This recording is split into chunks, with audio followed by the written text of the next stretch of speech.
പറയുമ്പോൾ തന്നെ നല്ല വിഷമമുണ്ട്. പ്രത്യേകിച്ച് വെറൈറ്റി ആയിട്ടുള്ളൊരു കഥയൊന്നുമല്ല. തിരിച്ചൊന്നും വന്നിട്ടില്ല. പഴയതിനേക്കാളും കുറച്ചുകൂടെ ക്യൂട്ടായതുപോലെ തോന്നി.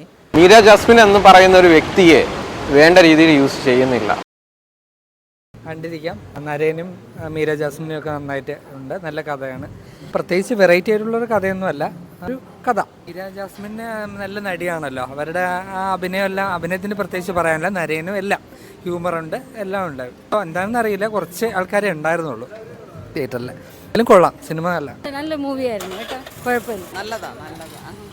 നല്ലതാ. മീര ജാസ്മിനൊക്കെ അടിപൊളിയായിട്ടുണ്ട്. അങ്ങനെ കണ്ടോണ്ടിരിക്കാം. നല്ല പടം. ഇപ്പല്ലോ നോർമൽ ഒരു ആവറേജ് ടൈപ്പ്, എൻ്റെ പേഴ്സണലായിട്ടുള്ള അഭിപ്രായമാണ്. ഒരു ആവറേജ് ടൈപ്പ്, എന്നാലും കണ്ടോണ്ടിരിക്കാം, വേറെ പ്രോബ്ലം ഒന്നുമില്ല. പടം കൊള്ളാം. നല്ല ഫാമിലി ആയിട്ടൊക്കെ വന്ന് എല്ലാവർക്കും ഒന്ന് എൻജോയ് ചെയ്യാൻ പറ്റുന്ന പടം തന്നെ. തിരിച്ചൊന്നും വന്നിട്ടില്ല. നോർമലായിട്ടുള്ളൊരിത് തന്നെ. സ്റ്റോറി ബേസൊക്കെ നല്ല സ്റ്റോറിയൊക്കെ കൊള്ളാം. ചെറിയൊരു സെക്കൻഡ് ഹാഫ് വന്ന് കുറച്ച് എഴുച്ചിലാണെങ്കിലും കൊള്ളാം, കുഴപ്പമില്ല. മഞ്ജു വാര്യറില്ല, നയൻതാര ചിലപ്പോൾ സാധ്യതയുണ്ട്. നല്ല സിനിമയായിരുന്നു. മീര ജാസ്മിൻ്റെ ഒരു തിരിച്ചു വരവെന്ന് തന്നെ പറയാം. നല്ല സിനിമയാണ്, ഫാമിലി ആയിട്ട് വന്ന് കണ്ടിരിക്കാം. ഒരു ഇമോഷണൽ ഒരു മൂവിയാണ്. കാരണം ഇപ്പോൾ എല്ലാവർക്കും അറിയാം മരണം ഉണ്ട് എന്നുള്ളത്. പക്ഷേ അത് നമ്മളുടെ ഓർമ്മിപ്പിക്കുന്ന ഒരു സിനിമ തന്നെയാണ്. അങ്ങനെയാണ് എനിക്ക് തോന്നിയത്. ഇഷ്ടപ്പെടും, കാണാം. പടം ഒരു ആവറേജ് ഫീൽ ഗുഡ് മൂവിയാണ്. അതിൽ കൂടുതലൊന്നും പറയാനില്ല. സിനിമയിൽ മീര ജാസ്മിൻ്റെ തിരിച്ചു വരുമെന്ന് പറയാൻ മാത്രം.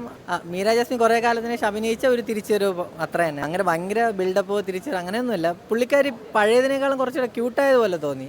നമ്മുടെ മഞ്ജു വാര്യരൊക്കെ ചെയ്ത പോലത്തെ കുറേ വളരെ നല്ലൊരു ചിത്രം. എനിക്ക് തോന്നുന്നു നേരിനൊക്കെ ശേഷം എനിക്കൊരു പടം കണ്ട് പക്ക സന്തോഷത്തിലാണ് ഞാൻ.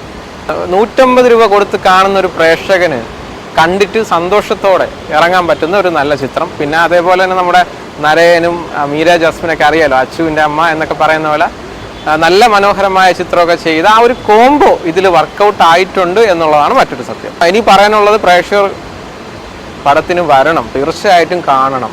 പിന്നെ വേറൊരു കാര്യം പറയാനുള്ളതെന്ന് വെച്ചാൽ, എനിക്ക് ഇപ്പോൾ പറയുമ്പോൾ തന്നെ നല്ല വിഷമമുണ്ട്. മീര ജാസ്മിൻ എന്ന് പറയുന്ന ഒരു വ്യക്തിയെ മലയാള ഫിലിം ഇൻഡസ്ട്രി വേണ്ട രീതിയിൽ യൂസ് ചെയ്യുന്നില്ല. എനിക്ക് ഈ പടം കണ്ടപ്പോൾ മനസ്സിലായി. നല്ല രീതിക്ക് ടാലൻ്റ് ഉള്ള ഒരു വ്യക്തിയാണ് മീര ജാസ്മിൻ എന്ന് പറയുന്നത്. പണ്ട് തൊട്ടേ നമ്മൾ പല പടങ്ങളും കാണുന്നതാണ്.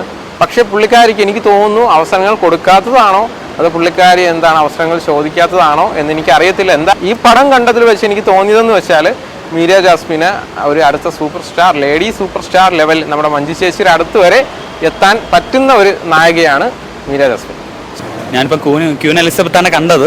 വലിയ തൃപ്തിയൊന്നും എനിക്ക് തോന്നിയില്ല. കാരണം മീര ജാസ്മിൻ്റെ ഒരു വൺ കംബാക്ക് ഞാൻ പ്രതീക്ഷയാണ് കയറിയത്. പക്ഷെ അതൊന്നും പടത്തിൻ്റെ അകത്ത് എനിക്ക് തോന്നിയിട്ടില്ല. നിരാശ തന്നെയാണ് പടം കൂടുതൽ കൊണ്ടുപോകുന്നത്. കാരണം പത്മകുമാറിൻ്റെ ഒരു ജോസഫിനും 10ാം വളവിനൊക്കെ ശേഷം ഒരു അത്യാവശ്യം ഒരു നല്ലൊരു മൂവി ആയിരിക്കും എന്നാണ് വിചാരിച്ചാൽ കയറിയത്. പക്ഷേ വലിയ ഫീലിംഗ് ഒന്നും എനിക്ക് തോന്നിയില്ല.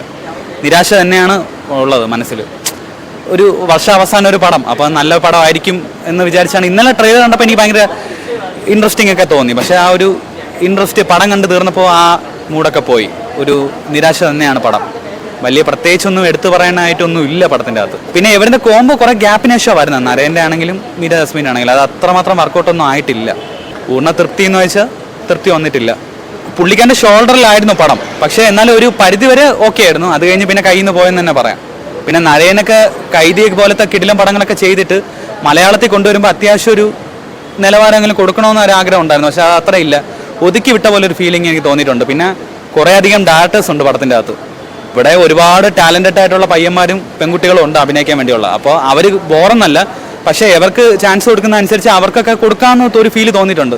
പടത്തിൽ വലിയ സംഭവം ആണെന്നല്ല ഞാൻ പറയുന്നത്. എന്നാലും ഇവർക്കൊക്കെ ഒരു ചാൻസ് കൊടുക്കുമ്പോൾ ബാക്കിയുള്ളവരൊക്കെ പുറത്തിങ്ങനെ വെറുതെ വെയിറ്റ് ചെയ്ത് നിൽക്കുന്ന പോലത്തെ ഒരു അവസ്ഥ പോലെയാണ് ഫീൽ ചെയ്തിട്ടുള്ളത്. വേറെ പ്രത്യേകിച്ചൊന്നുമില്ല. ഒരു തട്ടിക്കൂട്ടൽ പടം എന്ന് തന്നെ പറയാം. അല്ലാതെ എടുത്ത് പറയാൻ പ്രത്യേകിച്ച് പത്മകുമാറിൻ്റെ ഒരു മാജിക് ഒന്നും ഇല്ല. നമ്മൾ കുറേ കണ്ടുമെടുത്ത് കുറേ സാധനങ്ങൾ ഇതിനകത്തോട്ട് ആഡ് ചെയ്തങ്ങ് എടുത്തു.